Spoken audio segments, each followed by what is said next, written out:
అందరికీ నమస్తే అండి. సప్త శనివార వ్రతంలో స్వామివారికి వడ్డీ వారం కింద ఇది 8వ వారం పూజ అండి.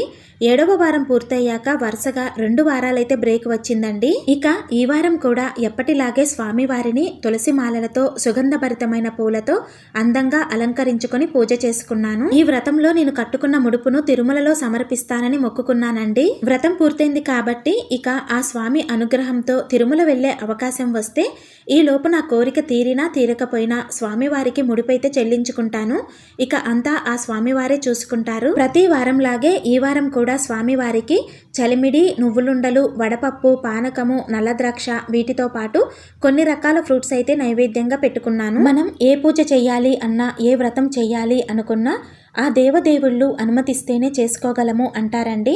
వాళ్ళ అనుమతి అనుగ్రహం లేకుండా మనం ఎంత ప్రయత్నించినా ఏమీ చెయ్యలేము. ఆ ఏడుకొండల వాడి దయ వల్ల ఈ 8 వారాలు కూడా వ్రతం చాలా ప్రశాంతంగా చాలా బాగా చేసుకోగలిగానండి. ఈ సప్త శనివార వ్రతంలో ప్రతి ఒక్కరికి వచ్చే సందేహాలకు సంబంధించిన వీడియో, అలాగే స్వామివారికి షోడశోపచారాలతో పూజ ఏ విధంగా చేసుకోవాలి అనే వాటికి సంబంధించిన వీడియోస్ మన ఛానల్లో షేర్ చేశానండి. వీడియో లింకు కింద టైటిల్ దగ్గర ఇస్తున్నాను. మీకు యూజ్ అవుతుంది అనుకుంటే తప్పకుండా ఒకసారి చూడండి. అదేవిధంగా ఈ వీడియో నచ్చితే లైక్ చేసి షేర్ చేయండి. ఇలాంటి మరిన్ని వీడియోస్ కోసం మన ఛానల్ని సబ్స్క్రైబ్ చేసుకొని నన్ను సపోర్ట్ చేస్తారని ఆశిస్తున్నానండి. శ్రీమాత్రే నమః.